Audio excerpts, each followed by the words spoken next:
वो भी पहला से इस मंच पर। चलिए जी। कॉलेज जाता नहीं। अच्छा ठीक, खुश रहा। अरे काजल, जी आज इतवार के भी कॉलेज क्या बात है? हाँ, परीक्षा नजदीक बा ना, एक एक्स्ट्रा क्लासेस बा। अच्छा अच्छा, तब ठीक बा। देखा मन लगा के पढ़िया, काहे कि ये बार क्लास में फर्स्ट आए के बस। जी भैया। जा प्रणाम। खुश रह जा।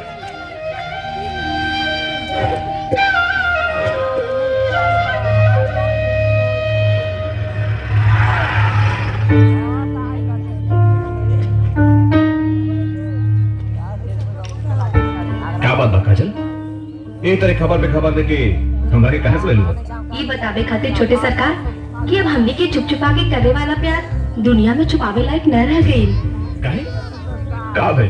अब हमने के प्रेम की निशानी हमरा कोख में पले लागल।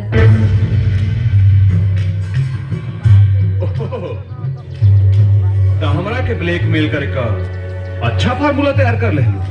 Blackmail formula? ये कैसन बात करत बानी छोटे सरकार? बिल्कुल सही कहा।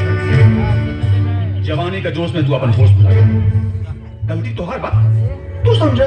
ना छोटे सरकार, ये दुनिया में अब वो दिखावे के लायक न रह जाए। हमार भैया हमरा गला घुट के मार दिए। एक तरह धोखा मत दे छोटे सरकार। देखा काजल, हमारे प्यार कैसा निशानी पता न जाने कितना लेकिन के पेट में पड़ रहा है। उसका होशियार रहे। देखो तू सीधे डॉक्टर से मिलके साफ सफाई करवाना, झंझट खत्म हो जाए। ना छोटे ठाकुर, हम वो तमाम लड़कियन में से ना हैं। काजल नाम है हमार। आँख में लग जाए तब बन जाए सिंगार, और माथे पे लग जाए तब बन जाए कलंक।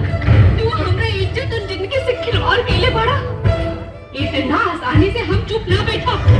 सो गर्दन में ढोल बांध ले और बजाओ। सबके बुलाओ, गांव समाज पुलिस कोर्ट कचहरी। देखा तुमने कि हमार के वो काव खाड़ लेता।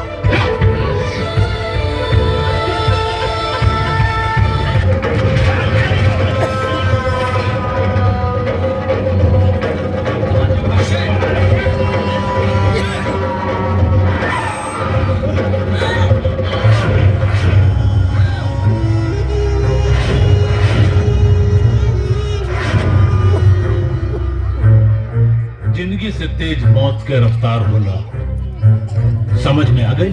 मौत से भी तेज रफ्तार मोहब्बत के होला। और जगरा मोहब्बत हो जाला ना, वो चलेला ना, हवा में उड़ेला। और तोर जैसे प्यार के दुश्मन भिखारी भिखारी नियन हाय हाय करेलन। हाय हाय। एक तोता के पाक कितना तूरा सन कि खोता में लुकाए से पहले कर करेजा के लगवा मार दे।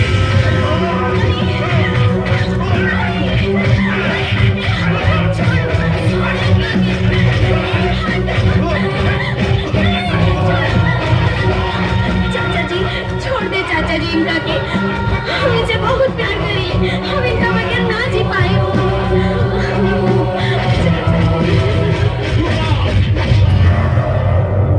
लखनऊ से भाग के यहाँ आ गई ले, लेकिन अब तोरा में इतना हिम्मत नहीं है कि 4 कदम चल के हमरा भतीजी के हाथ थाम सके।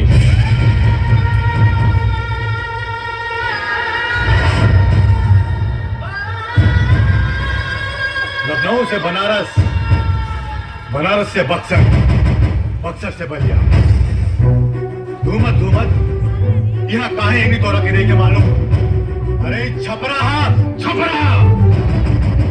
यहाँ एगो इतना डेंजर छोरा रहेला कि जगह हाथ पड़ेला तो कान भर हो जाला, और जब लात पड़ेला तो छाती चिपक के गहिर हो जाला। और लोग उनके मसीहा कहेले, मोहब्बत के मसीहा। और वह हर भतीजे के हाथ हमारे हाथ में धरेंगे। बुलाओ अपन मसीहा के, तोरा मसीहा के मच्छर नियर मीस के तोरा के चटनी नियर खिया दे, वरना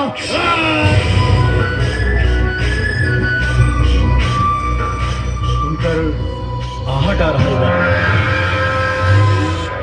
दिल थाम ले, नहीं तो घबराहट होके लगी।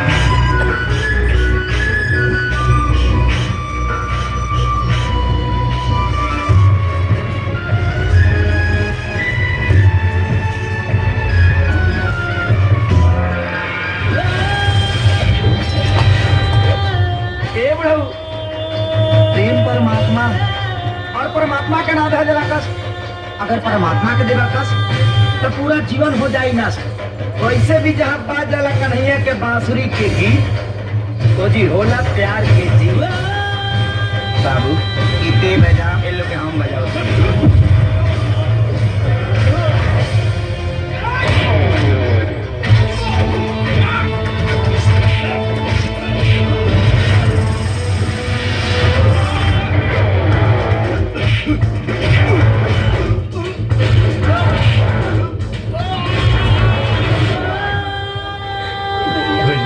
अरे क्या करता है?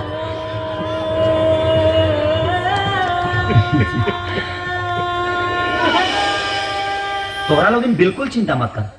तोरा लोग के देखल सपना हम पूरा करब शादी के फेरा लगवा के।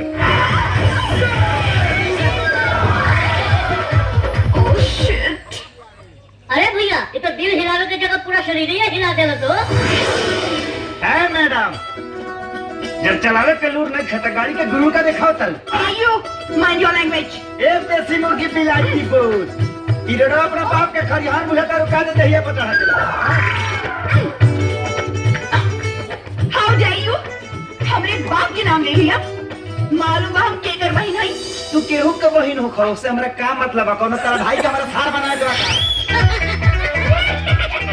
ए सुना अब हमरे गाड़ी के बाकी टूटल बिया या तो माफी मांगा ना तो 500 रुपया निकाल दो। ए मिस्टर न पैसा दे न माफी मांगो। है मैडम प्यार के परवाना है मोहब्बत के दीवाना आ तेरे खातिर तेरे है जाने ला। भीख मांगे के इतने 100 बात तो कटोरा लेके बैठ जा। इतना नौटंकी करे के का जरूरत रहे? इधर 500 की जगह 1000 रुपया लगवा लिया हमारी लाइफ। अब होई ना पैदा ला आई 500 हमारा तरफ से अपनों गाड़ी के लाइट लगवा लिया अपना दिमागों के लाइट लगवा लिया। You dirty mind, idiot! Get lost!